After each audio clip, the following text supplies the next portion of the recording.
안녕하세요. 프라이빗 라운지 이준 원장. 이준 원장입니다. 오늘은 이제 많은 중년 분들께서 관심 있어 하시는 하안검술에 대한 얘기를 좀 해볼까 합니다.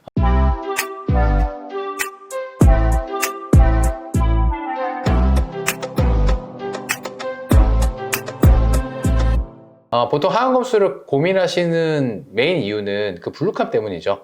나이가 들어가면서 눈물고랑이를 표현하는 이 고랑이 좀 진해지고 그 위쪽으로 블룩한 느낌이 마치 쏟아질 듯이 튀어나오는 느낌이 생기면서 그게 인상에서 굉장히 피곤한 인상을 주고 나이도 들어 보이는 인상을 주기 때문에 그거를 좀 관리하고 싶어서 오시는 분들이 많이 있습니다. 30대, 40대에서 많이 하시는 눈밑 지방 재배치 수술과 하안검 수술은 사실 서로 어느 정도 원리는 맞닿아 있는 거라고 이해하시면 됩니다.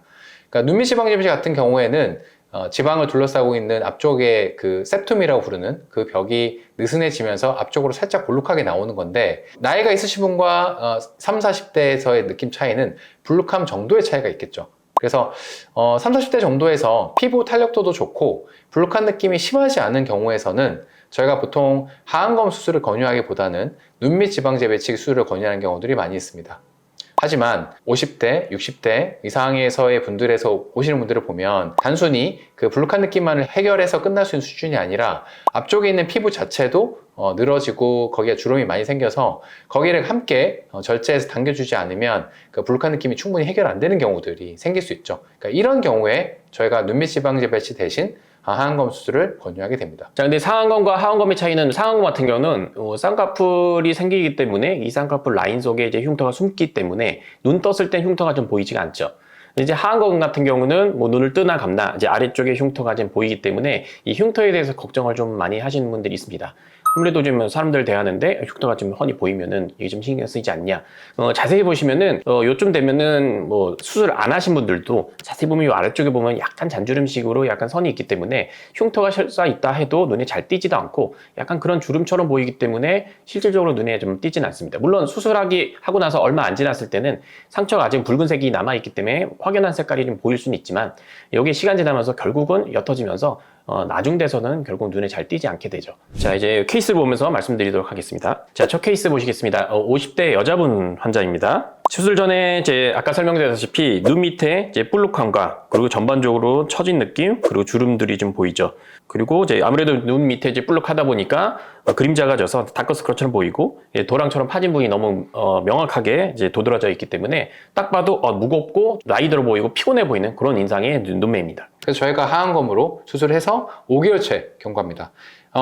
눈 수술 전에 있었던 빽이라고 표현하는 그런 지방 그 주머니 같은 것들이 지금 많이 줄어들었고 위에 있는 지방을 펴서 아래쪽에 고랑 쪽으로 좀 깔아줬기 때문에 전체적인 고랑의 느낌도 굉장히 펴지고 좋아진 것을 보실 수 있을 겁니다.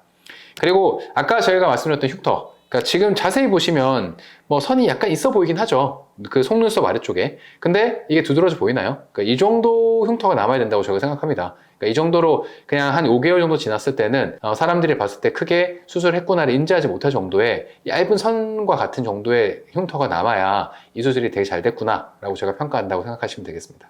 자, 두 번째 케이스로 넘어가겠습니다. 두 번째 케이스 보시면 이분은 이제 남성분입니다. 50대이시고요. 눈 아래쪽 모양을 먼저 보시면 아까 첫 케이스에 비하면 조금 덜하기는 한데 그래도 눈 아래쪽에 눈물고랑이 되게 선명하게 있고 그 다음에 눈 위쪽에 불룩한 느낌이 나는 모습인 것을 보실 수 있죠.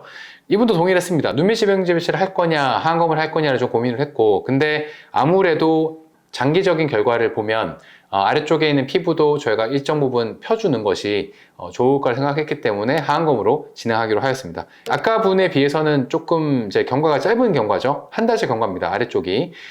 저희가 수술할 때 예상했던 불룩했던 느낌 그리고 고랑졌던 느낌 다 좋아진 거 당연히 아실 수 있을 거고, 아무래도 흉터는 한 4개월째, 5개월째 흉터에 비해서는 조금 더 진한 느낌이 나시는 걸 아실 수 있습니다. 하지만 1개월째 흉터도 사실 제일 안 좋을 시기이긴 한데 이 정도기 때문에 사람들이 봤을 때 되게 흉터를 인지하거나 되게 보기가 이상하다거나 할 정도까지는 아니거든요. 기본적으로는 이 흉터보다 더 좋은 흉터 남는다. 아까 제가 말씀드렸던 5개월째 정도에서 그런 정도 흉터가 남는다 라고 생각하시면 되고, 수술 전부터 흉터에 대해서 너무 걱정하시거나 그 부분에 대해서 고민하지 않으셔도 될 것 같습니다. 자, 이제 지금까지 이제 케이스를 보면서 수술 전과 후의 결과를 좀 봤었는데 상안검과 좀 다르다고 생각합니다. 그러니까 상안검 같은 경우는 뭐 만약에 좀 욕심을 내서 라인 좀 큰 라인을 원한다, 뭐 피부 절제를 많이 올라간다 해도 뭐 화려한 라인이다, 큰 라인이다라고 얘기를 할 수 있지만 하안검 같은 경우는 욕심을 부릴 수술이 아니죠. 괜히 이제 피부 절제, 주름만 좀 없이 팽팽하게 잡아당기겠다 해서 피부를 좀 많이 절제를 하게 되면은 안검이 이제 뒤집어지는 이런 문제도 생길 수가 있기 때문에 뭐 완벽하게 주름을 펴겠다, 팽팽하게 잡아당기겠다 이런 욕심보다는 내 피부 상태나 또 뭐 처진 정도, 볼록한 정도에 맞춰서 적당한 정도의 욕심 부리지 않고 적절한 수준의 이제 피부 절제와 지방 재배치를 병행하는 게 필요하다고 볼 수 있습니다. 자, 지금까지 하안검 성형수술에 대해서 저희가 충분히 설명해 드리는 시간을 가져보았습니다. 지금까지 프라이빗 라운지 이준호 원장, 이진원 원장이었습니다. 감사합니다.